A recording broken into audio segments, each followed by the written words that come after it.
세계대전 중에 어떤 젊은 조종사가 한 여성과 펜팔을 하게 되었습니다. 조종사는 전쟁이 주는 허무함과 출격할 때마다 느끼는 불안과 긴장감이 있었습니다. 그런데 그는 이 여인이 보내주는 편지로 말미암아서 전쟁이 주는 이 허무함을, 불안을 상당 부분 해소하고 새로운 삶과 용기를 얻고 나아가게 됩니다. 드디어 전쟁이 끝이 났습니다. 두 사람은 만날 약속을 했습니다. 어느 기차역에서 만나기로 했는데 서로는 얼굴을 모르는 사이이기 때문에 여자가 꽃 한 송이를 손에 쥐고 기다리기로 했습니다. 조종사는 기차를 타고 와서 만나기로 한 기차역에 내렸습니다. 그때 대합실에는 나이가 좀 들어 보이는 한 여자가 꽃을 들고 서 있었습니다. 그동안의 편지로 보았을 때는 교양과 미모를 갖춘 젊은 여성이라고 상상을 하고 있었습니다. 그런데 낙심한 이 조종사는 그냥 모른 채 하고 지나가려고 하다가 그래도 약속을 지켜야 하기 때문에 그 여인에게 다가가서 자기를 소개했습니다. 그 순간에 그 여자가 이렇게 얘기합니다. 조금 전에 어떤 멋쟁이 아가씨가 나에게 이 꽃을 지어주면서 누군가가 말을 걸어오면 저 건너편 식당에서 기다리고 있다라고 전하던데요. 이렇게 말을 하는 것이었습니다. 조종사가 급하게 식당에 가 보니까 그곳에는 기대 이상의 아름다운 덕성을 갖춘 미모의 젊은 여성이 기다리고 있었습니다. 그래서 그들의 만남은 더 없는 큰 기쁨이 되었다라는 이야기가 있습니다. 사랑하는 성도 여러분, 대강절 첫 번째 주일을 맞이하고 있습니다. 예수님의 재림은 우리들에게 어떤 의미로 다가오고 있습니까? 매년 다가오는 대림절이기에 교회력의 한 절기로 그냥 스쳐 지나가지는 않습니까? 혹은 구태의연한 교리로 다가오지는 않습니까? 그러나 그렇다 하더라도 낙심하지는 마시기 바랍니다. 왜냐하면 우리가 기다리고 소망하는 주님과의 큰 기쁨의 만남은 아직 이루어지지 않았기 때문에 그렇습니다. 우리 주님께서는 반드시 오신다고 말씀하셨습니다. 우리가 살아있을 때 오신다면 그것만큼 좋은 것은 없겠지요. 그러나 우리는 때가 되면 영원한 하나님 나라에서 영광의 주님을 만나 뵐 수 있기 때문에 낙심하지 말아야 될 줄로 믿습니다. 다만 이미 오신 예수님의 성탄과 다시 오실 예수님을 기다리는 이 대림절을 어떻게 보내는가가 중요한 사실입니다. 하나님께서는 사도 바울을 통하여 오늘 우리들에게 말씀하고 계십니다. 너희는 구원을 받은 첫날부터 지금까지 그 사이를, 그 시간의 사이를 무엇으로 채워왔는가? 그리고 이제부터 그리스도의 재림까지 그 사이를 무엇으로 채워갈 것인가를 묻고 있습니다. 이 질문에 답하기 위해 본문 말씀으로 들어가 보겠습니다. 오늘 본문은 크게 빌립보 교회를 향한 감사와 기도의 두 부분으로 나눌 수 있습니다. 먼저 감사에 대해서는 1장 3절과 그리고 5절에서 8절 말씀에 기록이 되어져 있습니다. 사도 바울은 빌립보에 사는 모든 성도들에게 편지를 쓰면서 그 처음을 감사로 시작하고 있습니다. 3절 말씀 보시겠습니다. 내가 너희를 생각할 때마다 나의 하나님께 감사하며. 아멘. 사도 바울은 빌립보 교회를 생각할 때마다, 기억할 때마다 하나님께 감사했습니다. 여기서 하나님을 부르는 호칭은 일반적으로는 우리의 아버지, 우리의 하나님인데 나의 하나님으로 기록하고 있습니다. 이것은 하나님과의 친밀한 관계를 나타내는 표현입니다. 그리고 우리가 여기서 주목해야 할 점은 빌립보 교회를 바라보고 사도 바울은 하나님께 감사했다라는 것입니다. 우리는 때로 감사할 일이 생겼을 때 그 감사의 인사를 사람에게만 하고서 끝마칠 때가 있습니다. 그러나 우리는 기억해야 합니다. 우리가 감사해야 하는 그 모든 일들은 하나님의 은혜와 섭리가 있었기 때문에 가능했다라는 사실을 잊지 말아야 합니다. 그래서 사도 바울은 편지를 시작하면서 그 감사의 근원적인 대상은 하나님이심을 분명히 밝히고 있습니다. 또한 하나님께 감사를 돌림으로 말미암아서 빌립보 교회 성도들의 믿음과 칭찬을 더욱 높여지는 것을 볼 수가 있습니다. 그리고 이어지는 5절 말씀 보시도록 하겠습니다. 너희가 첫날부터 이제까지 복음을 위한 일에 참여하고 있기 때문이라. 아멘. 감사의 첫 번째 이유를 말씀하고 있습니다. 너희가 첫날부터 이제까지 복음을 위한 일에 참여하고 있기 때문이라. 여기에서 중요한 두 시점이 나옵니다. 바로 첫날부터 그리고 이제까지입니다. 여기서 첫날이란 바울이 빌립보 지역에 복음을 처음 전할 때입니다. 빌립보 교회는 사도 바울이 2차 전도 여행 때 세워진 교회입니다. 빌립보 지역은 그리스 북쪽의 마게도냐 지역의 첫 번째 도시입니다. 사도행전 16장에는 성령님께서 오늘날의 터키 지역인 소아시아 지역 쪽으로 향하던 사도 바울의 발걸음을 돌리셨습니다. 그리고 빌립보로 향하게 하셨습니다. 그리고 그곳에서 자주장사인 누디아를 만나게 되고 그에게 복음을 전하고 그와 그 집이 세례를 받고 교회가 시작이 됐는데 이 교회가 빌립보 교회입니다. 그리고 후에 이 교회는 유럽 교회의 모태가 되어지게 됩니다. 바로 첫날이란 바울이 이 지역에 예수 그리스도를 전했을 때 그들이 예수 그리스도를 영접한 첫날이 되어지게 됩니다. 그리고 빌립보 교회는 이때부터 이제까지 지금까지 복음을 위한 일에 참여하고 있었습니다.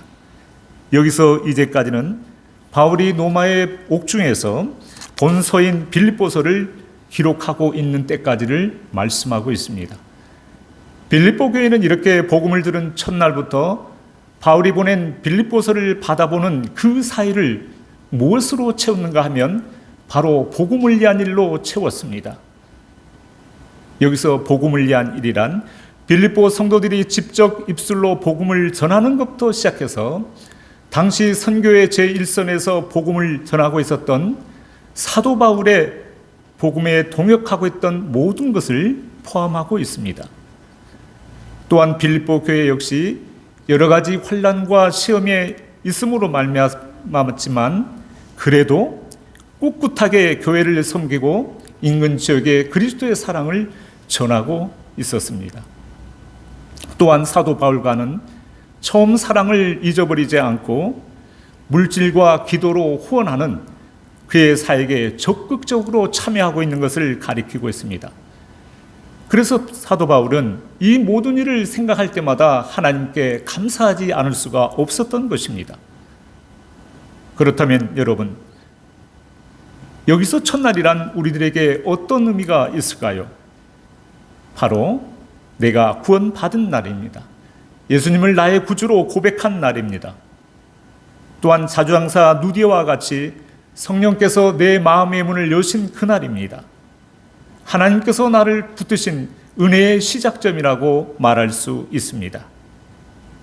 그리고 이제까지란 예수님을 믿고 난 후부터 하나님의 은혜로 지금 여기까지 인도해 주신 날이 될 것입니다. 그동안 우리 모두는 예배와 신앙의 훈련을 통해서 조금씩 주님을 닮아가는 그 과정이라고 말할 수 있습니다. 또한 그리스도의 장성한 믿음으로 성장하기 위해서 매일매일 말씀과 기도로 나아가는 인내의 시간이라고 말할 수 있습니다. 사랑하는 성도 여러분, 우리는 구원을 받고 지금 이 시간까지 이 사이를 무엇으로 채우며 살아오셨습니까? 범사의 불평등시 대신 감사로 살아오셨습니까? 모든 일에 염려 대신 기도로 채워오셨습니까? 세상의 소리보다 하나님의 말씀에 귀를 기울이셨습니까? 나 중심보다는 다른 사람을 섬기고 사랑하는 일로 채워오셨습니까? 여러분, 우리의 신앙은 한순간의 감정이 아닙니다. 첫날 이후부터, 예수 그리스도를 나의 구주로 고백한 그 이후부터 이 모든 날이 쌓이고 쌓여서 만들어지는 믿음임을 기억할 수 있기를 원합니다. 이어지는 6절 말씀 한 목소리로 읽도록 하겠습니다. 시작. 너희 안에서 착한 일을 시작하신 이가 그리스도 예수의 날까지 이루실 줄을 우리는 확신하노라. 아멘. 6절의 말씀은 본문 구조상으로 보게 되면 감사의 두 번째 이유가 되어집니다. 그러나 내용상으로 보면 기도의 확신을 갖는 성격이 더 강하다고 말할 수 있습니다. 여기서 너희 안에서 착한 일을 시작하신 이는 누구일까요? 그분은 하나님이십니다. 그리고 여기서 중요한 시점이 또 한 번 언급이 되고 있습니다. 바로 그리스도 예수의 날까지입니다. 주님의 날입니다. 구약 성경에 나오는 여호와의 날로 같은 의미의 표현입니다. 예수님께서 다시 오시게 되는 재림의 때를 가리키고 있습니다. 이때는 우리 모든 성도님들이 구원이 완성이 되어지게 되고 만물이 새롭게 창조되는 그날입니다. 따라서 바울은 구원 사역을 하나님께서 시작하셨으니 하나님께서 완성하시리라고 확신을 갖고 있었다라는 사실입니다. 그래서 빌립보 교회 성도들을 향해 하나님께 감사하고 있습니다. 동시에 이후에 언급되고 있는 기도의 내용들도 하나님께 의지하면서 하나님께서 인도해 주시리라는 확신을 갖고 있습니다. 또한 6절 말씀에서 그리스도 예수의 날이 예수님의 재림의 때라고 한다면 하나님의 구원의 사역이 시작되는 예수님의 탄생은 초림의 때입니다. 그래서 우리는 예수님을 기준으로 본다면 바로 예수님의 초림과 다시 오실 예수님의 재림 사이에서 신앙생활을 하고 살아가고 있는 그리스도인들이라고 말할 수 있습니다. 그렇다면 우리 그리스도인들은 이 사이를 무엇으로 채워야 할까요? 먼저 우리는 기다림으로 채울 수 있어야 합니다. 요한복음 14장에는 예수님께서 제자들에게 거처를 예비하게 되면 다시 오시리라고 직접 말씀하고 계십니다. 요한복음 14장 3절 말씀 제가 읽겠습니다. 가서 너희를 위하여 거처를 예비하면 다시 와서 너희를 내게로 영접하며 나 있는 곳에 너희도 있게 하리라. 아멘. 다시 오셔서 너희를 영접하고 나 있는 곳에 너희도 있게 하리라고 말씀하고 계십니다. 그리고 사도행전 1장 11절 말씀에는 이 예수는 하늘로 가심을 본 그대로 오시리라고 흰옷 입은 두 천사가 증언하고 있는 것을 볼 수가 있습니다. 그렇습니다. 우리 그리스도인들은 이 언약을 붙들고 기다릴 수 있어야 될 줄로 믿습니다. 주님께서 언제 오실지는 아무도 모르지만 언젠가는 꼭 오시리라고 말씀하셨기 때문에 그렇습니다. 그런데 기다림에 지친 성도님들 가운데는 가끔 주님의 재림이 왜 이렇게 늦어지실까라고 생각이 들 때도 있을지 모르겠습니다. 그러나 주님의 재림은 하나님의 때에 오신다라는 것입니다. 베드로서 3장 8절 말씀을 우리가 기억해야 될 것이 우리 주님께서는 하루가 천년 같고 천년이 하루 같은 시간의 의미입니다. 우리가 생각하는 시간의 개념과는 다른 시간입니다. 하나님께서는 한 영혼이라도 더 회개하고 돌아오기를 기다리는 인내의 시간이라고 말씀할 수가 있습니다. 또한 초대교회 일부 성도들처럼 임박한 종말론을 왜곡해서 예수님께서 곧 오시리라는 재림의 신학을 잘못 해석해서 일도 하지 않고 먹기만 하는 무의도식하는 그런 사람들이 있었습니다. 그런데 이런 기다림이 아닙니다. 수동적인 기다림이 아닙니다. 등불에 기름을 준비한 슬기로운 다섯 처녀처럼 항상 깨어 있어야 될 뿐만 아니라 능동적으로 기다리는 기다림이 있어야 된다는 사실입니다. 주님께서 다시 오시리라는 이 말씀은 그래서 우리의 시선을 세상 가운데서 하나님께로 돌리게 해줍니다. 세상 사람들은 육신의 만족을 추구하지만은 우리는 장차 올 영광을 바라보며 살아가기 때문에 그렇습니다. 우리의 기다림은 주님의 약속이 이루어질 것을 믿고 준비하는 기다림이 되어야 될 줄로 믿습니다. 두 번째는 인내로 채워야 합니다. 기다림은 설레임과 소망 가운데 기다리지만 그 과정 가운데는 때로는 고통도 있고 시험도 있고 유혹도 있을 수가 있습니다. 그래서 우리의 믿음이 계속해서 성장하고 성숙해야 되는데 그렇게 되지 못할 때가 많이 있습니다. 이 장애 요소 때문에 나의 믿음이 정체 상태에 있는 때도 있습니다. 때로는 내가 감당할 수 없을 것 같아서 내가 갖고 있는 믿음마저 곤두박질 치는 그러한 때도 있을 것입니다. 그러나 우리는 기억해야 합니다. 이 기간에도 믿음을 유지하고 지탱해 주는 것이 바로 인내입니다. 시간이 오래 걸려도 믿음을 잃지 않게 소망을 갖게 하는 것이 인내의 힘입니다. 이 인내의 신앙으로 예수님의 초림과 재림의 사이를 채워갈 수 있는 저와 우리 성도님들이 되어질 수 있기를 간절히 원합니다. 세 번째는 복음을 위한 일로 채울 수 있어야 합니다. 복음을 위한 일이란 복음의 동역으로서 복음의 동역은 하나님의 나라를 확장하는 삶입니다. 앞에서 말씀드린 것처럼 빌립보 교회는 작고 가난한 교회였습니다. 여러 가지 어려움이 많은 교회였습니다. 그러나 그들은 복음을 위한 일에 힘에 붙이도록 사도 바울을 물질로 도왔습니다. 그리고 기도로 함께 했습니다. 성도 여러분, 회개하라 천국이 가까웠느니라고 말씀하신 예수님의 초림 선언부터 다시 오시리라는 재림의 약속까지의 시간은 복음이 땅끝까지 증거되는 사이의 과정입니다.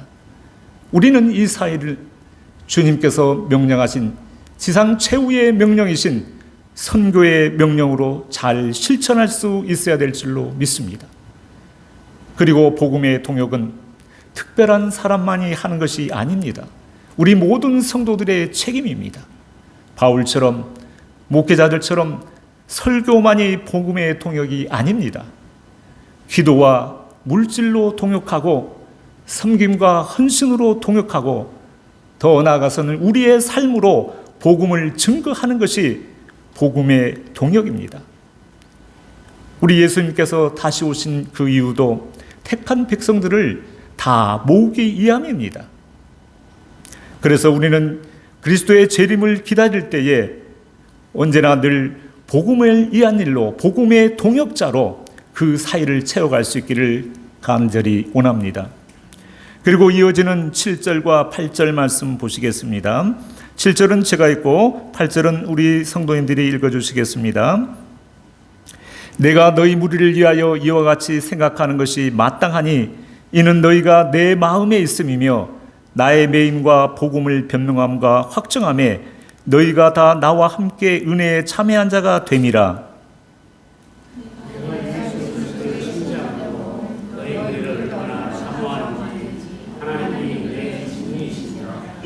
아멘.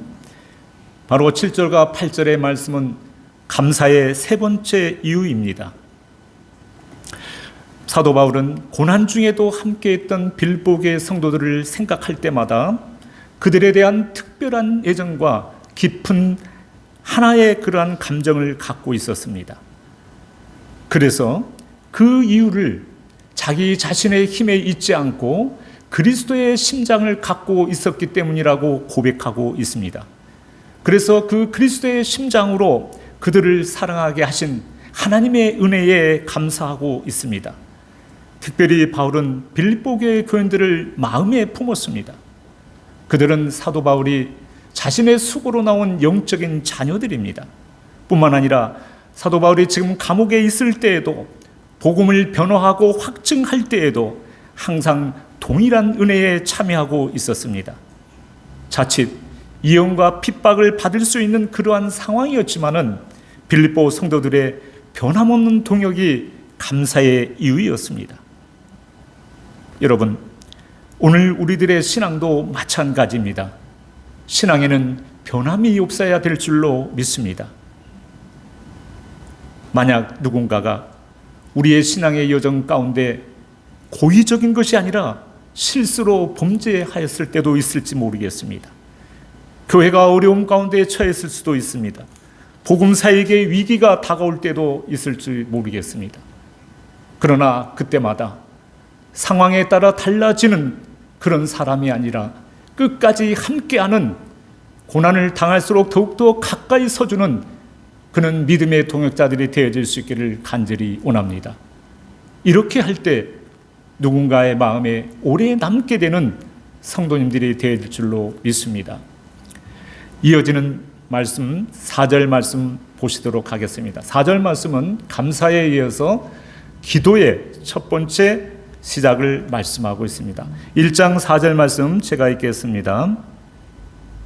간구할 때마다 너희 무리를 위하여 기쁨으로 항상 간구함은. 아멘. 사도 바울이 기도할 때마다 항상 기쁨으로 기도하는 교회가 빌립보 교회였습니다. 갈라디아 교회나 고린도 교회를 위해서 근심으로 기도하는 것과는 대조적인 모습을 보이고 있습니다. 그만큼 빌립보 교회는 변함이 없는 충성스러운 교회였으며 복음을 접한 첫날부터 이제까지, 그리고 그리스도 예수의 날까지 그 사이의 시간이 하나님에 의해 채워진다라는 확신 때문이었습니다. 그리고 이 확신으로 인해서 빌립보 교회가 더욱더 간절하게 구체적으로 성장할 수 있기를 기도하고 있습니다. 그 내용이 9절의 말씀부터 나오게 됩니다. 9절 말씀 우리 모두 합독하시도록 하겠습니다. 시작. 내가 기도하노라 너희 사랑을 지식과 모든 총명으로 점점 더 풍성하게 하사. 아멘. 지식과 총명으로 너희의 사랑이 더 풍성해지기를 기도하고 있습니다. 여기에서 지식과 총명은 언뜻 보면은 사랑의 풍성과는 좀 관계가 없는 것처럼 보일 수가 있습니다. 그러나 우리가 여기서의 지식은 하나님을 아는 온전한 지식입니다. 그리고 도덕적인 판단을 내릴 수 있는 그것이 무엇이냐면은 총명으로 기록이 되어져 있습니다. 그래서 우리가 행하는 인간적인 그러한 선이나 조건적인 사랑에는 한계가 있지만은 하나님을 아는 참된 지식이 나에게 있고 하나님께서 원하시는 사랑을 분별할 수가 있다고 한다면 우리의 사랑이 지금보다도 더 풍성해질 수 있다는 사실입니다. 그래서 하나님의 사랑과 이웃 사랑은 분리되어질 수가 없는 것입니다. 이어지는 10절 말씀도 보시겠습니다. 너희로 지극히 선한 것을 분별하며 또 진실하여 허물 없이 그리스도의 날까지 이루고. 아멘. 계속해서 사도 바울은 빌립보 교회 성도들의 영적인 성숙을 위해서 기도하고 있습니다. 그런데 우리의 인생은 허물 없이 살아가기란 쉽지가 않습니다. 우리 인간은 원죄로부터 자유롭지 못합니다. 그리고 우리의 육신 연약한지라 죄와 허물 가운데 빠지기가 쉽습니다. 그래서 우리는 내 뜻보다는 하나님의 뜻을 먼저 찾아야 합니다. 하나님 나라의 가치에 우선순위를 두어야 합니다. 그리고 매일매일의 삶 속에서 내 자신의 생각과 행동을 분별할 수 있어야 합니다. 그렇게 할 때 우리 모두는 그리스도의 날에 거룩하고 흠이 없는 성도로 서게 될 줄로 믿습니다. 마지막 끝구절인 11절 말씀 우리 모두 한 목소리로 합독하시겠습니다. 시작. 예수 그리스도로 말미암아 의의 열매가 가득하여 하나님의 영광과 찬송이 되기를 원하노라. 아멘. 세 번째 기도의 내용입니다. 세 번째는 성도들의 외적인 생활과 관계가 되어 있는 것을 볼 수가 있습니다. 여기서 의의 열매는 신앙의 결과로서 나타나는 윤리적인 좋은 행위입니다. 올바른 도덕적인 행동입니다. 신앙의 열매들입니다. 결국 사도 바울의 이 모든 것의 기도의 목적은 빌립보 교인들이 하나님께 영광과 찬송이 되게 하는 것이었습니다. 그렇습니다. 우리 모두도 예수님의 초림과 재림 사이를 살아가는 동안에 지식과 총명으로 더욱더 풍성한 사랑을 베풀 수 있어야 될 줄로 믿습니다. 그리고 매일의 선택 속에서 지극히 선한 것을 분별할 수 있어야 될 줄로 믿습니다. 더 나아가 예수님을 닮아서 변화된 성품과 거룩한 행실로 의의 열매를 많이 맺을 수 있기를 간절히 원합니다. 그리하여 우리의 삶 전체도 하나님께 영광이 되어지는 삶을 살아갈 수 있기를 간절히 원합니다. 하나님께서 사랑하는 성도 여러분, 바울은 빌립보 교회 성도들을 생각할 때마다 먼저 하나님께 감사했습니다. 그리고 그들이 계속해서 사랑과 의의 열매로 성장하기를 기도했습니다. 그의 감사와 기도의 중심은 5절과 6절에 기록된 대로 첫날부터 이제까지 그리고 그리스도 예수의 날까지입니다. 이 두 사이를 하나님이 시작하셨기 때문에 하나님께서 완성하신다라는 확신을 가지고 있었습니다. 그렇다면 오늘 우리도 이 사이를 무엇으로 채워야 하겠습니까? 예수님의 초림과 재림의 사이를 살아가는 우리들은 기다림과 인내로 복음의 동역함으로 채워야 합니다. 그리고 사랑과 의의 열매로 채워 나갈 수 있어야 될 줄로 믿습니다. 그리하여 우리 주님 다시 오시는 그날에 정결하고 흠이 없는 거룩한 성도로 주님 앞에 설 수 있기를 주님의 이름으로 축복드리겠습니다. 기도드리겠습니다. 주님,